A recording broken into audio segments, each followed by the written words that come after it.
Number 142. Where there's smoke, there's fire. Hmm. Where there's smoke, there's fire. Also, hasty conclusions, jumping to a conclusion. The dangerous fallacy of ignorantly drawing a snap conclusion and or taking action without sufficient evidence. Example, Captain, the guy sitting next to me and a coach in coach?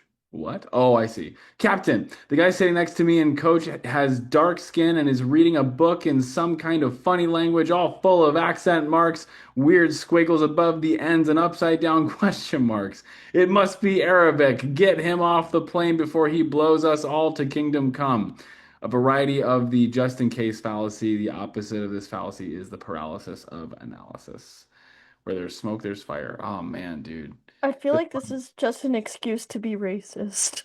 Like, I feel like they're just being racist, but like they're using this fallacy to be racist, especially with with that example, like of them saying like, "Oh, he must be Arabic, get him off the plane." It's like, dude, just say you're racist. Like, okay. Uh, No. yeah. Yeah, yeah, I think for me, the where there's smoke, there's fire, also hasty conclusions, jumping to a conclusion. Um, this one I feel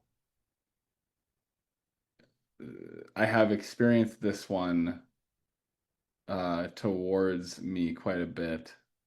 I also know that um I did this one quite a bit also early in my coaching career, and I did it early in the coaching career because I wanted to, at the time, I was using coaching as a way to, amongst other things, one of the reasons why I was coaching was so that I could be more intelligent or right about something, and there was a desire to prove that I was right. And so I would see certain expressions with people or certain, what belief systems or whatever, and I would draw very hasty conclusions and be like, oh, this means this and this means this. And I would do that very early on, but at some point it was I want to say it was probably in 2022 or 21. There were multiple instances where I would kind of pull a jump to conclusion where there's smoke, there's fire, and I was wrong. I would like go all in on a particular outcome, and the person was like, "Actually, that's not what's going on." And I was like, "Oh shit."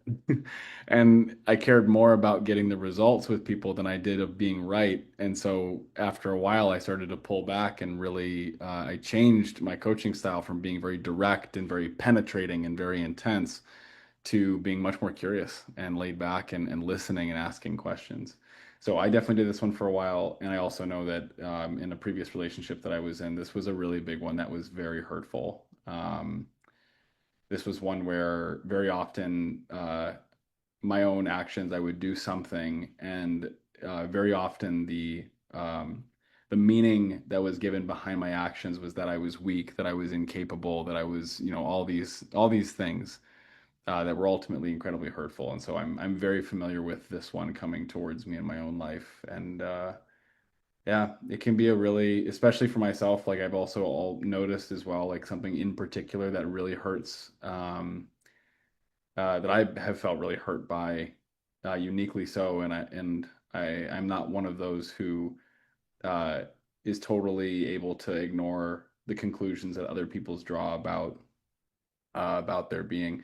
Whenever I feel as though that someone is I'm being misrepresented, like someone believes that I'm, a horrible person or a this or a that, and based off my actions, and they're unwilling to see the deeper intention that I have or the deeper love or kindness that I have for them or for others, that always really hits me really hard, and it hurts. It hurts very, very much. So this is one that on the receiving end, I know it very well because I'm like, as I was reading it, I was like, ouch, yeah, it's one of those that stings. So that's my overall take on this one.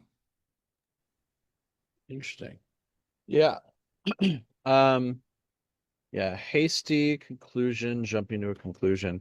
Um, I remember when I have a friend that believes this conspiracy theory that I I feel sad that this is like still a thing that a lot of people believe. But when